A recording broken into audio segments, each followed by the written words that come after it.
My name is David Beretta. The video you are about to watch was taken at the Maplewood Hotel in Lilydale, New York on August 10th and 11th, 2013. It is said to be haunted by the ghost of a maid who died on the third floor. The electronic voice phenomena we captured was not altered in any way. You can clearly hear the voice of a woman on the third floor, second floor, and even outside. We started out around 6 p.m., and no one but Tom, one of our investigators, knew where we were going. We don't know where we're at. Nobody knows where we're at.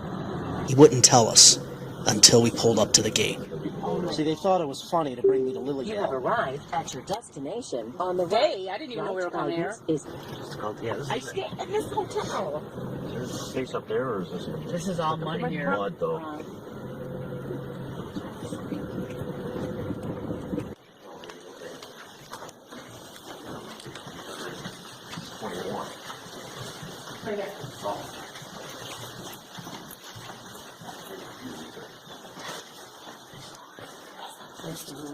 Is that where we're going?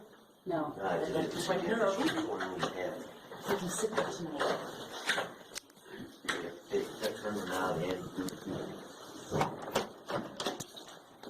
This is nice.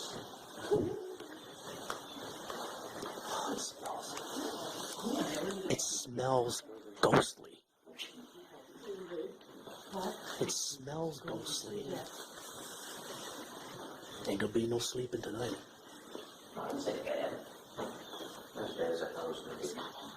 I know. I thought we were like Figured because you could put a pattern and brought somebody else. in an outhouse. Who left that? Who? I wonder who left that. Look what? The towels. I wasn't in this room. Okay. So anyway, we're gonna go to the third floor, which is supposedly haunted. But we'll see. Not long after, my sister took her digital recorder and with my cousin headed up to the third floor. This is the voice they recorded. I'll do it again. Cindy and I are going to the third floor. Oh my God. I wanted to make a copy of it, but her recorder had no way to connect to my laptop. So I used my recorder to record what she had. No sooner did I turn on my recorder, I caught the same voice say, "Here it is in its entirety." Play it again. I'll do it again. Cindy and I are going to the third floor. Oh my God.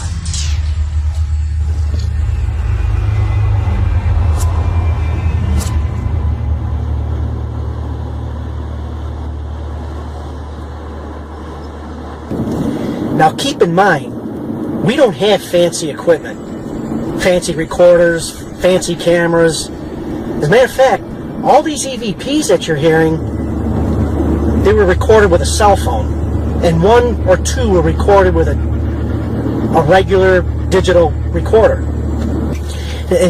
Why would we fake something and then become the laughing stock of this business?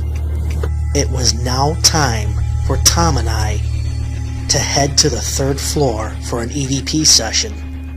After about 10 minutes, I caught this EVP telling us to get out. I enhanced the audio so you can hear it more clear.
All right, it is, what time is it? What time is it?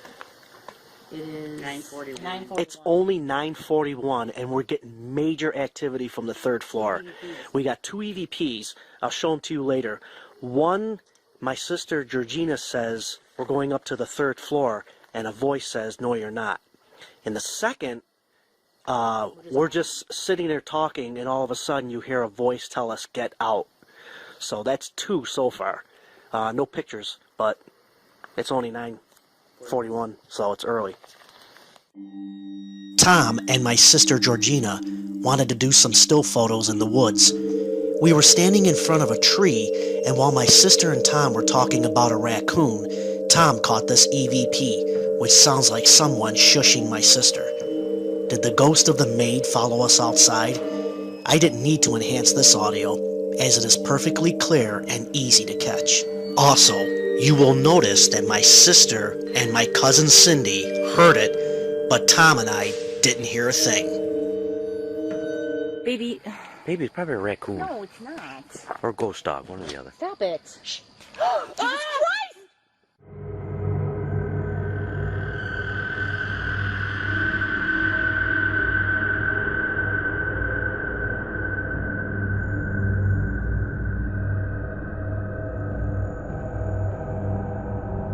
Perhaps the maid was annoyed by my sister. This was evident to me as our investigation carried on. We decided to head back to the third floor for another EVP session. I asked, does anyone want to say anything, at which point you will hear a soft breath, almost as if the maid was getting bored with us. This too became evident in the EVP following this one.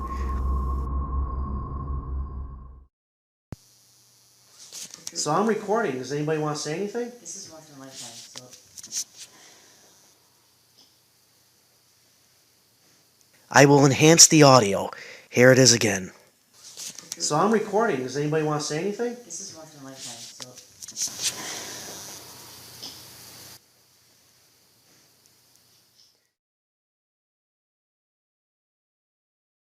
What happened? You said this sound like Elvis? It's your brother-in-law. Elvis? Elvis and Priscilla. Wow, there is a lot of activity. A lot of activity in this hotel. A lot. This is our room, but I'm not sleeping tonight. Georgina. We took a break from investigating. I left my audio recorder running. This is the EVP I captured of a female voice saying, "Let's go." It was almost as if the ghost of the maid was getting bored and impatient with us and wanted us to do more. Call Chubby Checkers. Give me the key. Give me the key, Junior. Get the honey. Oh my god. Oh, that was a good movie. Here it is, enhanced. Get the honey. Oh my god. Oh, that was a good movie. Oh, that was a good movie. Oh, that was a good movie.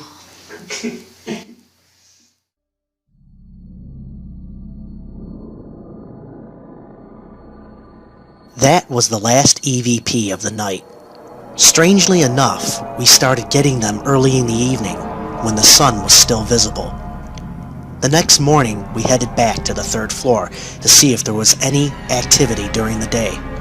Sure enough, as my sister and I were asking questions, I thought I would be funny and ask the maid if she thought Tom's hat was funny. This was the response I got. What should I do? Should we Do you think Tom's hat's funny? Oh, I'm not even with him. So don't even. Here it is once more, enhanced. What should I do? Should we Do you think Tom's hat's funny?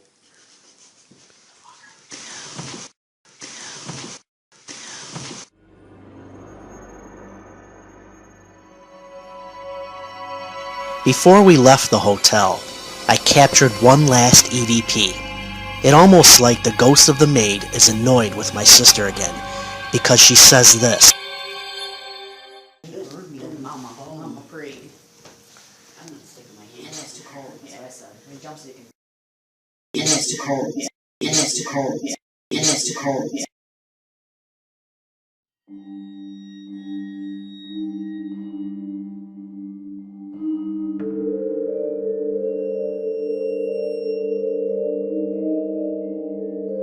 ghosts really exist? The EVPs shared in this video are 100% real, recorded on common everyday equipment. On June 17, 1980, 7 neighborhood children died in a fire across the street from my house. One of them was a good friend. 1 year later, we began to see shadows and hear noises in our own house. That's when my curiosity in ghosts started. I hope in the coming future, we will continue to gather more evidence, and when we do, we won't hesitate to share it with the world.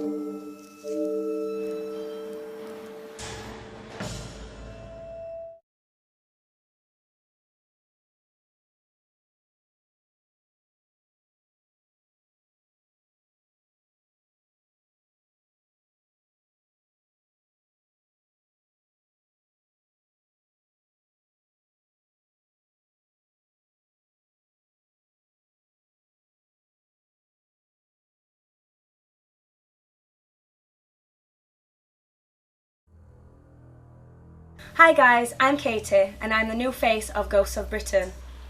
So we've come to a house in Wooddale, Barnsley, where she's been experiencing some paranormal activity, and we're filming for Ghosts of Britain.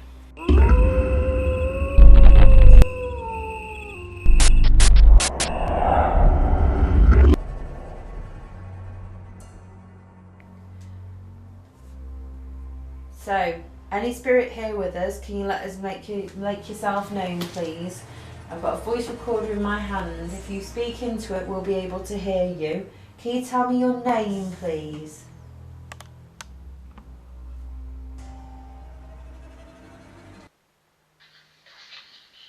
So, any spirit here with us? I actually heard something right at the beginning of that recording. I did like a whisper. Yeah.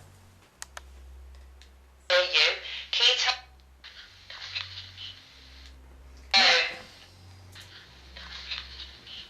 Okay, how do you feel knowing that this is your first investigation, your first EVP session, and that's happened?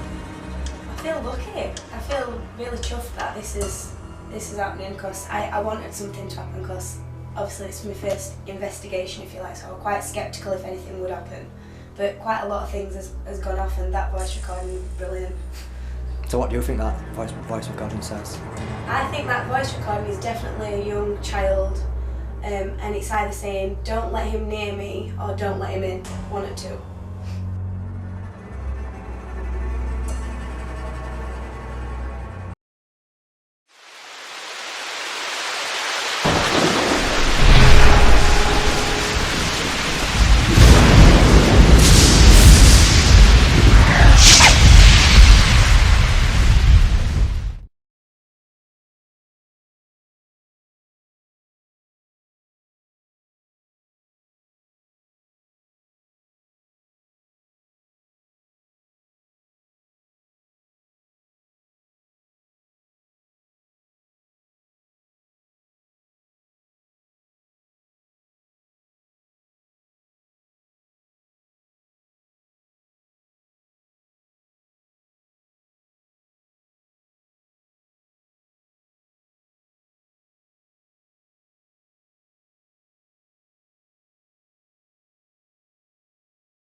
Just touched.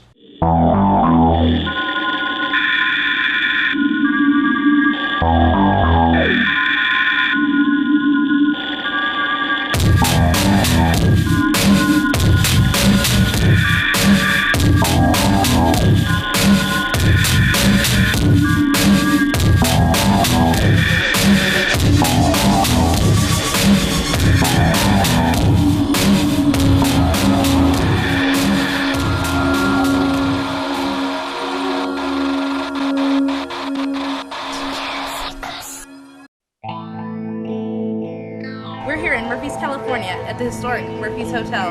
Opened in 1856, this hotel has survived even when the whole town was destroyed. There was a major fire that ran through this town 3 times. And when the whole town is fallen, everything's different.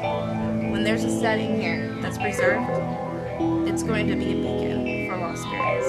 Guests and staff alike have reported disembodied voices, full and partial apparitions, and even the feeling of a presence in the room. It was the most scariest thing that's ever happened. It was with Kathy DiLiberto and Martha.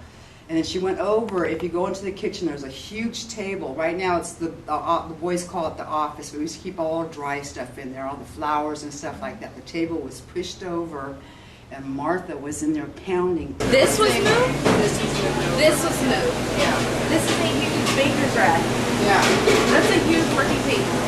You couldn't move this if I tried. She was screaming in there for probably 20 minutes, but you couldn't hear her voice. Misty Cantor right here was securely in there. Yeah, look how it's we were secure. all in there, and it popped out down here, and grounds were all over.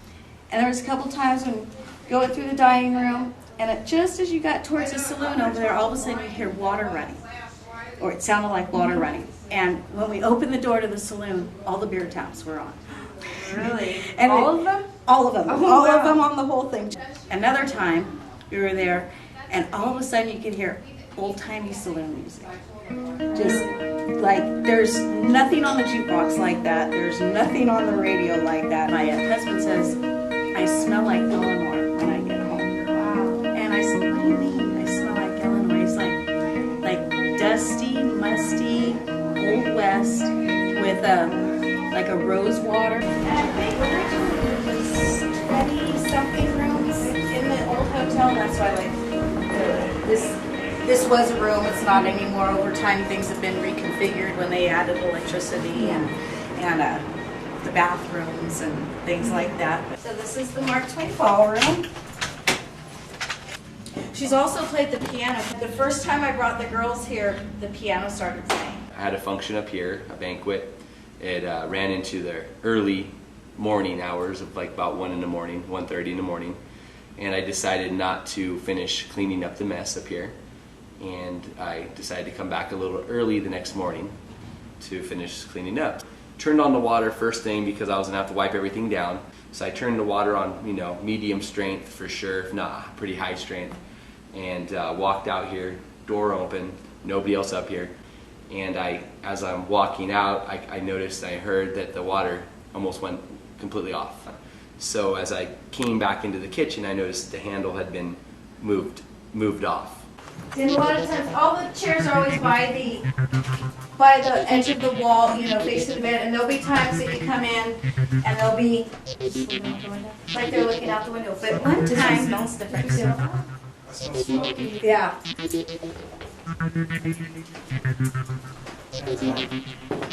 Yeah, it was really strong. It was like a sweet cigar. Yeah. So we were smelling like a hickory smell, like almost like a bacony smell, if you would, almost cigarish in a way, when we were in that room, in the Hearst room, and it just went away. Okay, tell us what just happened. Okay, so Keith was over there by the cabinet. I'm walking through here, and I'm looking right here through this door, and I see this sheet just kind of go like that. And what were you doing, Keith? I was right here. And there's no wind, nothing in here. No pressure. We're the only ones on this floor. I didn't touch the bed at all. And we smoothed the sheets out of all the beds before we left, so cool. As you can see, it is dark outside. They are clearing the saloon and the restaurant out right now as we speak. We are going to have this whole historic building all to ourselves. Here are the Chill Seekers. This is Carissa, Keith, Andrew, and Alyssa. We're speaking to any spirits that may be here. We invite you to follow us along here tonight. We've been welcomed by the staff. We hope we are welcomed by you as well. We're going to start down here at the basement. There's been a lot of reports of apparitions being seen here. A man in a black long coat. So hopefully we'll get to meet him as well. Let's go. Yeah, it is.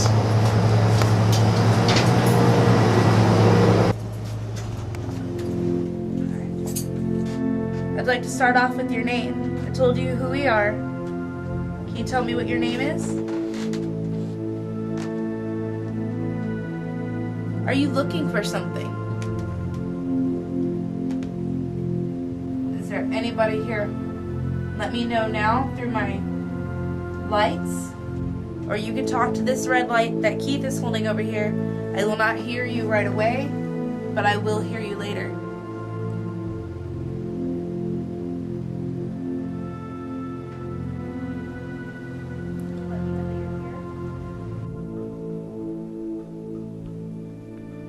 Again, I'm going to ask, are you a man? Are you a woman or a child?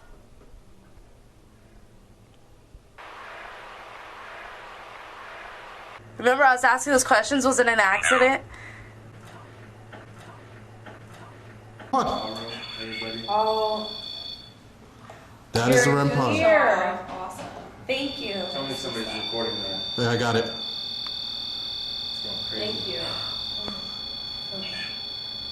Jen. Can you make that light up again? Let us know that you're here. Is there anybody in here?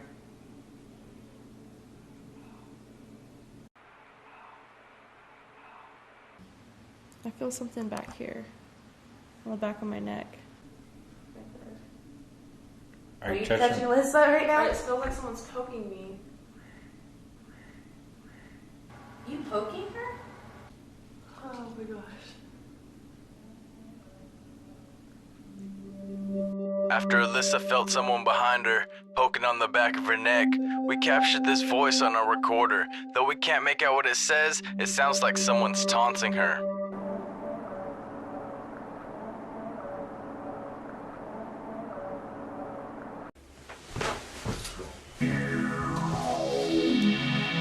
Steadicam, room 9. Earlier, we placed static cams throughout the hotel.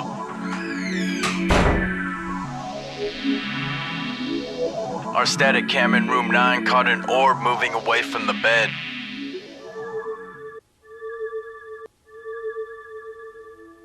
While we were investigating other areas of the building, the static cam we left in the ballroom picked up this noise from inside the room. Shortly after that, the REM pod started going off by itself.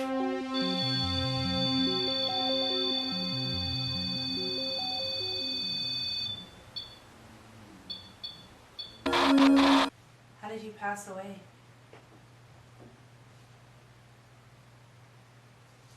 And are you comfortable here?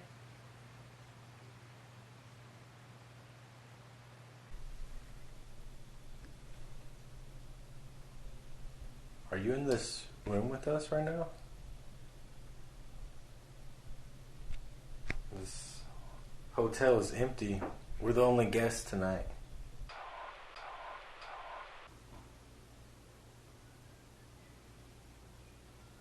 Can you show yourself to us tonight? I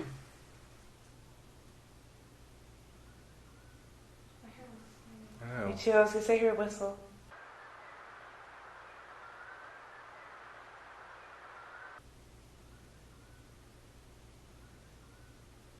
At this time, we all heard whistling.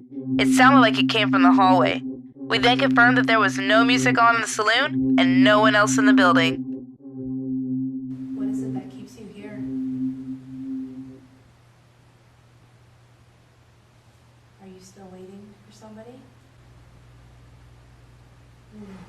Something just touched my hand. Did you just touch my hand? You are here, aren't you? There's no electronics going on over here.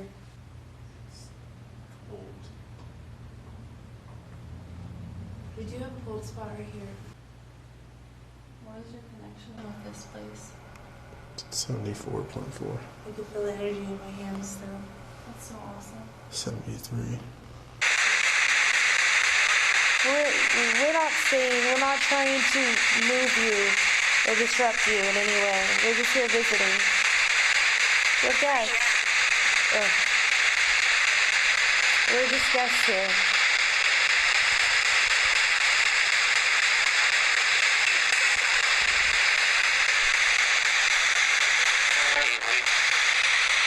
How many of you are here in this hotel? We invited you. I heard something like that. In room 16, we caught this strange light that moves very quickly up and away from the bed.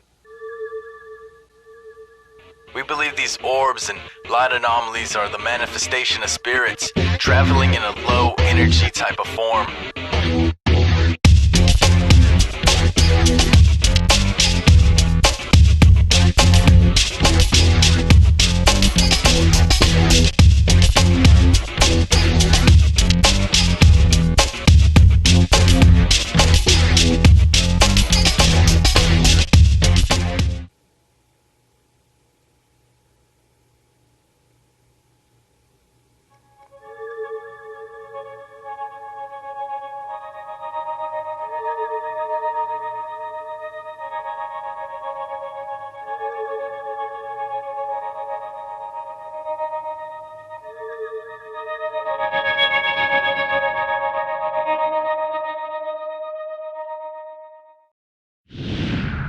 Lots of things happen at Cannon Hall, and these things happen to staff and visitors alike, and we're not sure why they happen. We've had sightings, feelings, smells, noises, all kinds of things. A lot of the activity that we've seen has been focused in and around the kitchen, and we've had pokers flying and rose petals scattered down there. A recent sighting was of somebody walking up some stairs. Members of staff were here late after an event and witnessed some legs actually walking up some stairs, and obviously they weren't there when we went back to check. There's one where a member of staff has a niece, and she said to her aunt, "Where's that little boy today?" And she said, "Which little boy?" And she said, "You know, that little boy that's always following you, he's always there," as though she could see this boy and nobody else could. I do like the one with the rose petals, though, that was sprinkled on a member of staff's head. And we understand that that is a spirit welcome. Friends of Cannon Hall produced a book a couple of years ago now called The Other Friends of Cannon Hall. And what we did over the period of about a year is compile and document the stories, and they were all put together and published in a little book which is available in our shop at £1.50. Because it's tongue-in-cheek anyway. We're not saying that there are any ghosts, we're just saying that things happen and we're not sure why. We wouldn't want to offend or upset anybody, but obviously we can provide entertainment, and that's what we're doing. We're not saying there are ghosts or anything like that. People are absolutely fascinated with it, and we get lots of approaches from paranormal groups wanting to spend the night at Cannon Hall and see if they can detect any paranormal activity. We were approached a few years ago by Derek Okora, and they wanted to film the Midsummer Live special at Cannon Hall. When we approached you for We Are Barnsley and said we wanted to come in, why did you let us come in? Because we know you and we trust you. Because I knew what you were going to do, and we knew that the approach we were looking at tonight was not going to cause any offence or cause any concerns for anybody. Saturday night we've got a play in the ballroom called Haunted. That's not suitable for young children, so we think it is going to be quite scary. And then on Sunday, on the 31st, we've got our usual Halloween ghost walks, which walk around the grounds and into the hall, and they are just stories, but they're designed to scare you, and they will. Make sure to check out the other video on our homepage, which shows the investigation into the Victorian kitchen. We Are Barnsley took the paranormal investigators from Project Reveal into Cannon Hall. Here's what happened when we were shown around the servants' staircase. I did like the light going off. Well, why don't we turn lights off and turn it on to see if it does the same thing again? What did it do? We couldn't... Did you not see it went off. The light, flickered that top light literally went off. It didn't downstairs, did it? Nothing. Only a split second. I didn't know. Yeah, well, maybe a second. It literally went off. Come on, though. Had it come on? Yes, because when you switch these lights off, when you switch it back on again, is that what it did? Is that what it did? That takes a while. No, it were on.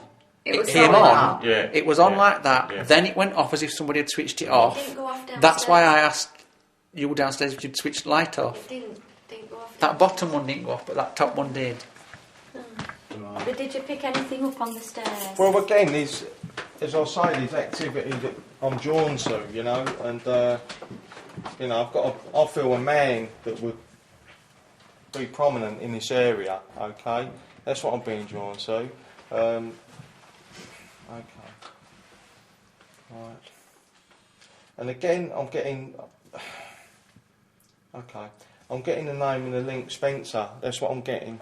Alright, I'm getting the name Spencer, and there's another name that links and comes in with this as well. It's like a double name or connection to that I'm being shown, okay? Again, it's the gentleman I feel that is prominence with this property, with this building, that would have owned this building. Again, he comes through very strong. Again, I've got the lady with him, which is his wife, okay, and the name Elizabeth. That connection, that name draws close as well. I'll get in with the woman that links here as well. Any light on the Spencer name? Well, that's the family Well, obviously name. that they lived here, but anybody would know that. Yeah, but I don't. I've never been here, so you know. I think what you're trying to say is that if we googled it, we would find that out. You'd find everything you needed to know within 5 minutes. So tell me something that's not on Google. You want some proof, don't you? Yeah. On the spiral staircase that we've just been up, we'd had an evening event. We'd been here late. There was Jane and myself, and we locked up, and there was something wrong. We couldn't set the alarm for the building, so we trooped back through to the staircase, which is where it said the fault was. I was in front and Jane was behind, and I switched the light on, and I got about 4 or 5 steps up, and it felt as though I'd just been spritzed or walked through a cobweb, or there was a sensation of something on my face, and it happened very quickly, because as you see the light at the top, as you saw, flashes on and off before it actually settles and comes on. And with each kind of flash, in that kind of split second, as it flashed, as the stairs kind of wound round, there was the backs of a pair of legs, only from the knee down, and the backs of shoes, and they were trousers, like The back of men's men's, legs. yeah, Yeah. men's legs. Okay. Do you know And- where? Go on, sorry. Sorry, when the light finally came on, obviously they'd gone. I mean, does that make you more of a believer in ghosts, or do you just think that it's some kind of phenomenon? It's bizarre, it's strange, because nobody could tell me that I didn't see that on the stairs, because my eyes believed it, so my brain believed it. So Yeah. nobody could tell me that I didn't see it. But at the same time, I've got some kind of... My logical side of my brain is telling me you can't have seen it. Yeah. So there must be another reason for it, and I would want those legs to find the rest of the body and actually materialise and say, actually it was me and I died in such and such. I would want that sort of proof. Yeah. But apart from that, nobody could tell me that I didn't see those legs. But I've still got a sceptical side. It's bizarre. The sensation of feeling something on my face felt real. I didn't imagine like a cold that. thing. As if somebody had just spritzed me like that. Yeah. It felt like a cold sensation. So on my sense-wise, skin. you saw something, you felt something. Yeah. Have you picked up on pipe smoke smells before here? Yeah. Because I get that smell, and also I get the smell of perfume and flowers, like pot puree, that sort of smell, but it's like with spirit when they come in or they're in an arranger. It's a smell of it, but you're not in the vicinity of it. Yeah, on occasion. I've had all of these and I've seen figures 20 times, and most of the things in the book have happened to me, to be honest. But not one of you is going to tell me tonight that ghosts exist because you're dead. Well, And that's what I think, that so they're not ghosts. My name's Vanessa Mitchell and my home is a witch's prison.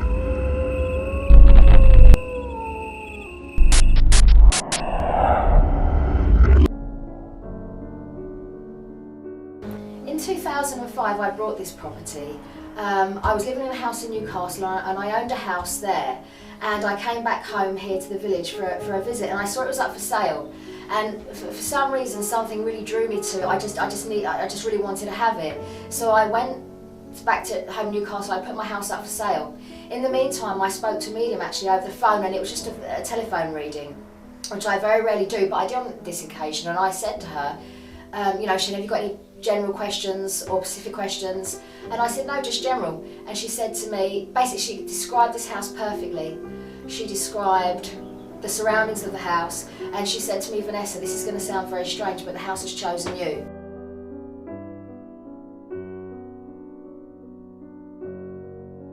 I thought it would be a perfect, you know, it's a perfect location. It's in my childhood village, and a beautiful little slice of history, and I loved it, and I was very, very pleased about getting it and couldn't wait to move into it. When I first moved in, something happened literally the very first day I moved in. I saw a shadow man walking behind me. I was in the kitchen doing some washing up. I was doing something in the kitchen and I saw someone walk behind me. That was the very first day. Constantly, pretty much on a daily basis, certainly on a weekly basis, over the next 3-4 months as I was living in here, I realised there was something very, very wrong with the house. Things would move, doors would slam, taps were turning on and off, the electrics were always going wrong, the TV channel would go up and down. Always shadow people all the time. It initially didn't frighten me, and I'll tell you why, because when I was living with my friend at the time, well, it kind of did and it didn't, because I was living with her, she moved in here, we were amazed and shocked and stunned by it, but it didn't, I can't say it initially terrified me, because she was here, so I'd say, Nicole, did you see that? You know, so it felt a lot, I knew it was wrong, and to be quite honest, I knew I was in trouble, and I knew, and I'm like, oh, what, you know, what have I done? I knew, I pretty much knew straight away I'd probably made a mistake. This was the bedroom that I used to sleep in many years ago when I was here. One of the things that used to happen in here regularly, was from the outside, the door would always be shut, always, and it would do that. It would go up and down in the house. And for a time when that room was getting decorated, I did stay in this room. More than anything in this room, it was the most overwhelming depression feeling. This room feels different from the rest of the house. It just, I can't honestly say that anything bizarre or crazy happened. You know, we've had lots of photographs of ghosts in this room, to be honest. But for me, it was just you walk in and it was complete grief. I feel a bit goose pimply, and I feel as though I'm drawn to this. I'm at this window, and I feel somebody would have stood here and spent a lot of time just looking out of the window. Ursa. I'm getting the name of Ursa. Also, a lot of the villagers have said through many years that there's a lady that looks out this window. You can see the alley along there is called Coffin Alley. It was where in the old days they brought the dead from the church to the cemetery at the end of the road. But it was called Coffin Alley, and many times, and in the main bedroom as well, a lady's been seen looking out the windows. This is a bathroom. Now, I don't know what it would have been in the old days, but it certainly wasn't a bathroom then. And I was physically attacked in there. I was brushing my teeth, getting ready for work one morning, broad daylight, and I was bent over brushing my teeth, and I got hit so hard that literally the toothpaste, I screamed, the toothpaste went everywhere. It was a really hard, and it was broad daylight, it was in the morning, I was getting ready to go to work. People, mediums that have come here say that might be the jailer. He was the man who was in charge of the women and the men, women and children in this house when it was a prison in the old days. I mean, people were kept in here, plague victims were taken here to die. There was many people over, you know, the witches is only a small part of it, to be quite honest. So the witches incarcerated here was only a small part of it. There were many more.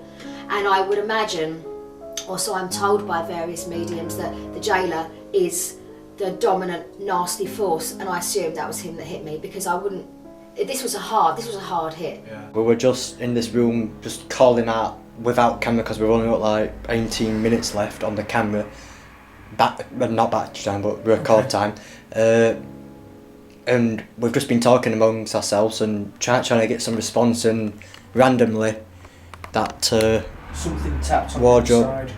Well, it looked like, yeah, it was loud, wasn't it? It was as if the door opened. You know when it clicks open. Yeah. It was like that. But it hasn't. No, that door is open. It is, but it's not moved at all. That was loud. It was loud. Oh, pain in my chest. Like I've been stabbed in the chest. Oh. Okay. Yeah, we're in here, pal. Oh. I'm alright. I'm being stabbed. It was starting to affect people now. It just randomly went quiet, then poof, bang, tense as fuck. Oh, it's moving into my back. It's all the way through. Take it off if it's a spirit. It's gone in here and it's come out here. Oh, it's bloody painful. Take it off. Is this a woman or a man? Right, door's going again. My echoes have just gone up. Over the 3 years I stayed here, the activity got a lot more serious and a lot more intense. I was physically attacked on a couple of occasions. I'd seen 3 blown full body apparitions, 2 men and 1 woman. Blood splatters had appeared in front of witnesses. One, in fact, was a sergeant major in Afghanistan at the time, and the other one was a haematology blood nurse. And they were both there and witnessed the blood appearing. It got terrible, it got so intense, and it became a haunting. Instead of, you know, there's ghosts and there's activity, it became a very real and terrifying thing. And it would happen in the day and it would happen at night. The last 6 months we were in this house, I literally locked myself in this room and I didn't go downstairs. I'd get in from work, I'd be up the stairs and I'd stay here till the morning. I couldn't live in the house anymore. I would get home from work and stand outside the gate and just make myself go in. I didn't want to come in. I didn't want to come in here. And I had no choice. I had no choice. The activity just became so extreme. I got the vicar in, that didn't work. I actually didn't get any psychics or mediums in at that point at all, because I knew something was wrong with the house and I didn't want them to walk in and say, right, you live here with 10 ghosts or whatever, and then walk out again and shut the door and leave me on my own. I never got any help in that way, but I knew I had to leave because it became such a depressive atmosphere in this house. It became so bad and intense, and the constant activity just got worse and worse and worse. I'd be lying in bed and the door latches are going. You could hear them coming up the stairs and the door latches are going. You can't live like that. You can't live like that for long. So I had to leave. I decided one day, after I saw a full-blown man standing a metre away from my son's cot, I thought I had to go. It wasn't fair on him. So I decided I had to leave, whatever it took. The day I left, I certainly felt the house had won, because it became a battle, and it was like a tangible battle. It kind of felt like, weirdly, it felt like the more scared I was, it was as if it kind of knew it. It's hard to explain, but it's like the house, it was a living, breathing entity on its own. It was like the spirits in here, or the ghosts in here, they were so active and trying to communicate all the time. It felt like it was a battle, because they would have seen me terrified. They would have done. If ghosts are what they're supposed to be, which are real people but obviously dead, they still have feelings and emotions. They would have seen what was happening to me. They would have seen that. And so to me, they didn't calm it down or stop it. They carried on, and it went worse and worse and worse. And I did feel like I did lose a battle. I had to leave my own home that I still have a huge mortgage on. That I had at the time was a single parent mother. I had nobody to come in and help me and say, right, there's a couple of grand to move. I didn't have any of that. I had to move out and be in one room. And it definitely felt like it was a battle, and it still kind of does, to be honest. Are you around us right now?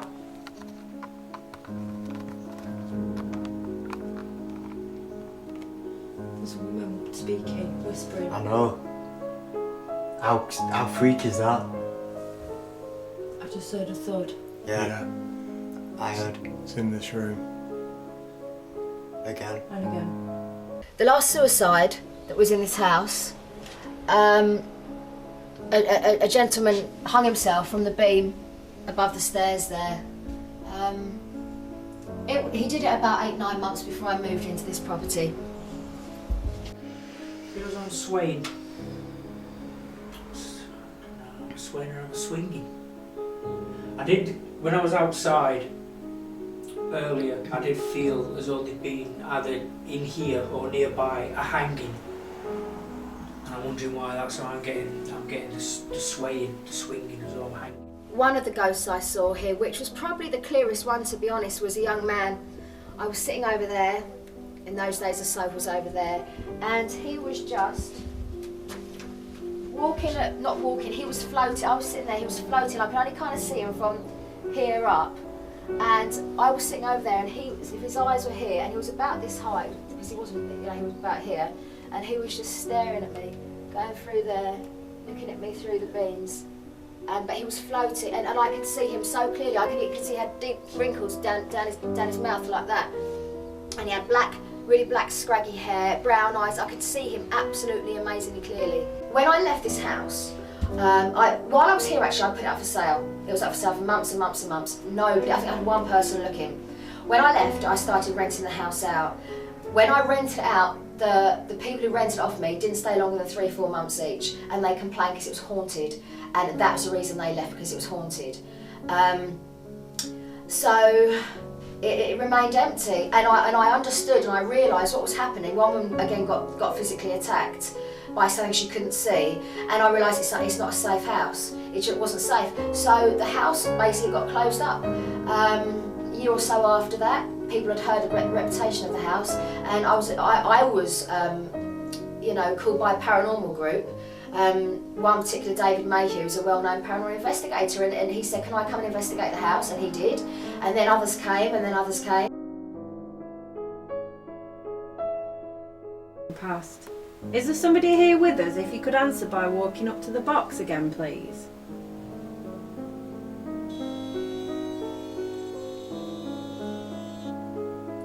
Are you happy with us being here? Walk towards the box again, please.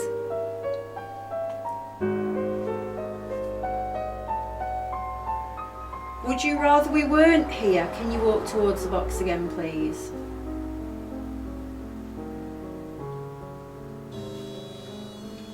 No, we're not moving. Are you happy to talk to me? Walk towards the box again, please.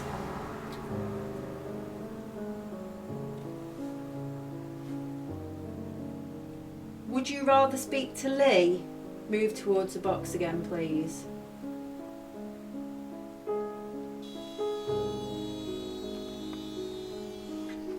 Hi, my name's Lee.